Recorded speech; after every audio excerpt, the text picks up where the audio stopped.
In this video, our learning target will be to graph quadratic functions from vertex form. So let's write that in there. We're going to graph quadratics from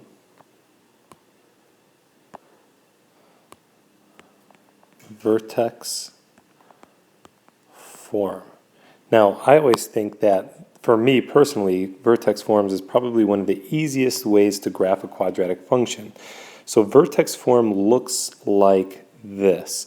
You're going to see some number a in front of a binomial in parentheses, so it'll be x plus or minus some number in parentheses squared. So the key is you're going to see something squared there, and then plus or minus some number on the outside. So a couple of basic things. First of all, if a is greater than 0, if there's a positive in front of the parentheses, the graph will open up. If that a value, that number in front, if it's negative, then it's going to open downwards. A couple of other very important basic things. The vertex will always be whatever your h value is, which comes from whatever's right inside the parentheses with x, and we'll talk about that in the next example. And the y-coordinate of the vertex is k, which is just the number that's on the outside. The axis symmetry is very easy. It's always just x equals h. So let's do a couple of examples together. The first one is graph -1/2 times the quantity x plus 3 squared plus 4. Couple of things that I like to do first is note that the a value is a -1/2, which means it's going to open down, okay, right? More than opening down, actually I know it's going to also be wide. We talked about that in the last section. So all those same properties with a hold. Now, I want to know my vertex, which, since it's in this form, it's going to be h comma k. So the question is, all right, what is h and what is k? The h value is a little tricky. H is what is being subtracted from x in parentheses. If you remember the standard form up there, it's x minus h squared. Well, since we see x plus 3, it's kind of weird. It's like, well, what's really being subtracted from x? Really, it's a -3, and I'll kind of illustrate that now. I'm going to go into a little bit of depth. If I substitute h with a -3, this formula will become x minus -3 squared. And you guys know that when you minus a negative, it's really a positive. It's x plus 3 squared.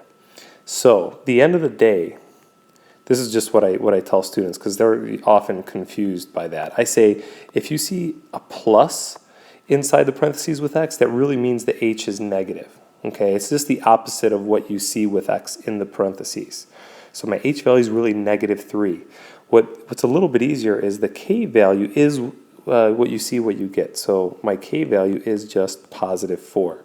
So that means my vertex is -3, 4.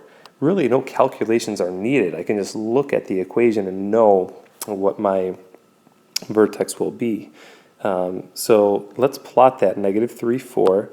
So if I go back 1, 2, 3, and then up 1, 2, 3, 4, let's see, there it is, right about there. That is also my x. Whoa, that's a really terrible axis of symmetry. I got to get used to this new program. So -3, 4 was right there. And my axis of symmetry, let's see if I can do this relatively close. Okay, that's not terrible. It's not the greatest thing in the world, but that's not bad. It'll do. Now, I just have to shape this. And I'm okay with just plotting like one other point.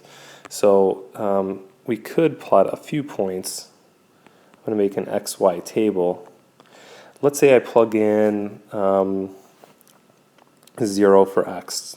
If I plug in 0, my y value is going to end up being the following. I got to calculate -1/2 in front of 0 plus 3 squared and then plus 4, right? So 0 plus 3 is my first move, which is just 3, so I have -1/2, and then I have to square the 3, and then I have to add 4. So still following the order of operations, I have to square before I multiply. So 3 squared is 9, so I have negative a half, negative 1/2 times 9, add 4. Next order of operations would be to multiply. Negative a half and 4. Well, I know if I take half of 9, that's what, 4.5? So it's negative 4.5. Then I have to add 4 to that, which would be negative 1/2, or negative 0.5. At the end of the day, what that just got me is when I plug in 0 for x, the output is negative 1/2. So when I plot that, 0, negative a half, let me zoom in a little bit here so I can get a good point plotted. That's right about there. Now the good news is the axis of symmetry lets me get another point for free, since that's 1, 2, 3 units over from the axis of symmetry. If I go the other direction, 1, 2, 3, I can plot this point right there. Let me get rid of these little marks that I used to count over. So at the end of the day, I'm ready to draw my parabola. Try to make a smooth U-shaped curve. Again, I'm doing this with my finger on an iPad, so it's not the most beautiful thing. Hopefully yours is going to be looking a little bit neater. But there it is. My first example graphing from Vertex Form. Let's do one more together. Let's take a look at this guy. First, my A value is positive 2. That tells me it opens upwards. And I also know it's going to be narrow, since that A value is greater than 1. Right? So it's going to be kind of a skinny graph opening up. First, or next rather, the vertex. Now remember, the vertex is of the form h, comma, k. Now here, I see a negative 3 in the parentheses with x. So remember what I said up there, the kind of easy shortcut to doing this is whatever's in the parentheses with x, choose the opposite of that number. That's your h value. So if I see a negative 3, my h is going to be positive 3 in this case. And that's a little tricky. What's not tricky is the k value. The k value is always what you see is what you get. So I see a negative 2. I know my k is negative 2. That means my vertex is at 3, negative 2. Let's plot that over here. We're going to go over 3 down 2. Over 3 down 2 would be right there. And I'm going to see if I can try to carefully dash an axis of symmetry.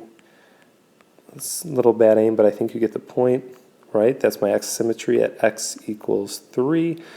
Let's just pick another point to plot. I'm going to make my table. So I'm going to have an x value and a y value. And really, I'm fine if you guys just plug one other point in. I'm going to choose 0 again. So if I plug in 0 for x, let's see what happens.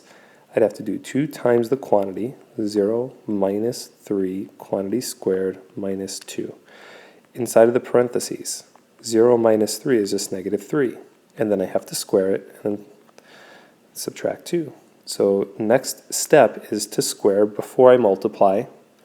So I have 2 in the front still. When I square the negative 3, I get positive 9. So I have 2 times 9, and then I have to subtract 2. 2 times 9 is 18, and then I got to subtract 2 from it. That means I get 16. So that's the coordinate, 0, 16. That's really way up there. Actually, it's not the greatest point, right? Because I can't even fit that on my graph the way it's scaled. Maybe a better idea, since that one's so large, maybe I should pick an x value closer to my axis of symmetry, like when x is 2. So this is actually a good teachable moment, right? I kind of maybe picked a point that was not the best to use. Let's see if I can erase some of this. Oh, it's not letting me erase it for some reason. Let's go plug in when x equals 2. I'm just going to show some of my work over here. This program, for some reason, is not letting me erase the other marks I've made. Okay, so if I plug in 2, that means I'm going to have to do 2 times 2 minus 3 in parentheses squared, take away 2. So 2 minus 3 is negative 1. So that's 2 times negative 1 squared, take away 2. And when I square the negative 1, that's positive 1. So I end up with 2 times 1 minus 2. 2 minus 2 is 0. So that means when I plug in 2, I get out 0. That's a little bit better to plot. So 2, 0 is the coordinate right there. And using symmetry, I get that coordinate right there. And let's see if we can finish off this graph. So if I start here, I'm going to move up and away. and up. Oop, bad aim. Let's see if I can fix that just a little bit. I feel like I can do a little bit better. And that is just barely a little bit better. So it's a skinny U-shaped graph opening up through the vertex 3, -2.